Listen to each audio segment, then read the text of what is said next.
All right, let's dive right in. A massive trade agreement has just been locked in between India and the European Union. And trust me, its impact is going to be felt way beyond just their borders. So let's break down what makes this deal so incredibly significant.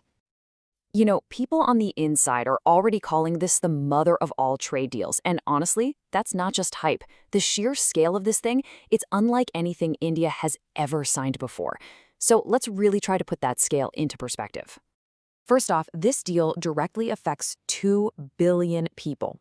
Just let that number sink in for a second. We're talking about creating this one enormous connected market, linking the booming demand of India's economy with the massive consumer power of the EU. And financially? Well, their combined weight is just staggering. You take India and all 27 EU nations, and together they make up a full quarter of the entire world's economic output. A quarter of everything. And it doesn't stop there. When you look at actual trade, they're responsible for almost a third of all the goods moving around the planet. So the takeaway here is pretty clear, right? When these two giants decide to change the rules of the game, the entire global economy is going to feel it.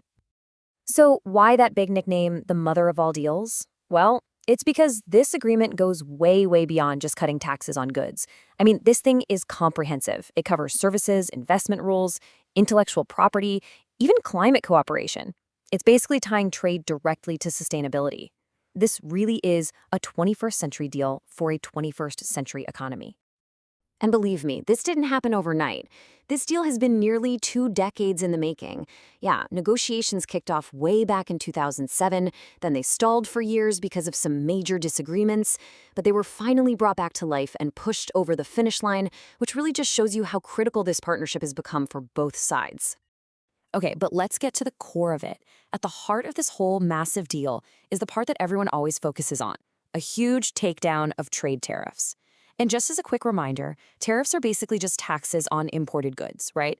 They're designed to make foreign products more expensive and protect local businesses. So here's the headline number, and it's a big one. This deal is going to slash or totally eliminate tariffs on a staggering 90% of all goods traded between India and the EU. 90%. This isn't just some minor tweak, you guys. This is an absolute game changer that's going to reshape entire industries. Now, it's really important to know this isn't all happening overnight. These changes are going to be phased in gradually over the next 5 to 10 years. And that's super important because it gives industries on both sides some breathing room, some crucial time to adapt to this whole new competitive world.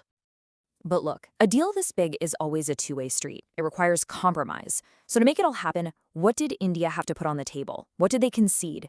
Let's take a look at their side of the bargain.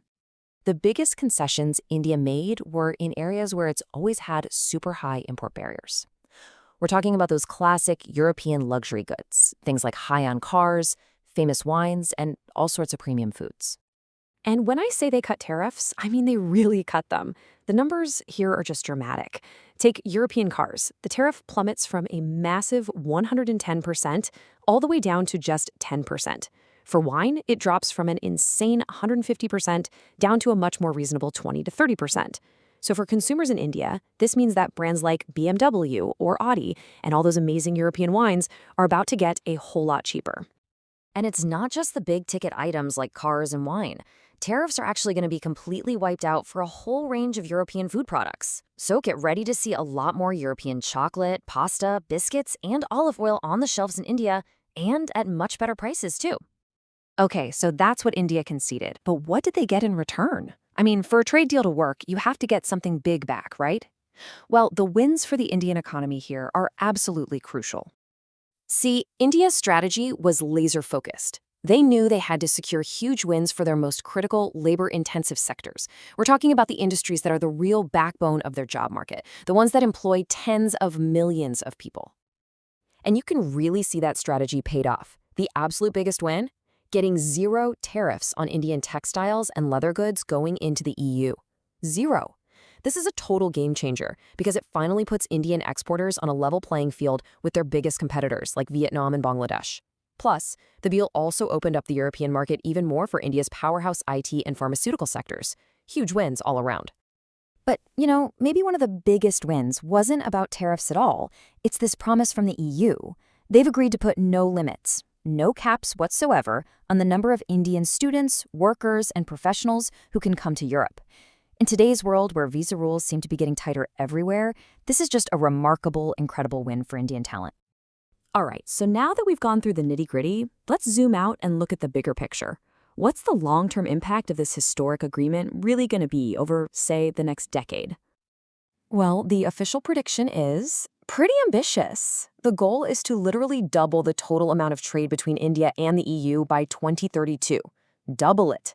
That means a massive surge in goods, services, and investment flowing both ways.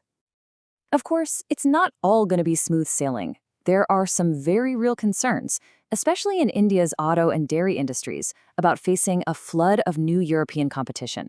And on top of that, Indian exporters are going to be under pressure to meet the EU's incredibly strict environmental and labor standards, and that could be a real challenge for some. And all of this brings us to one final, really crucial question.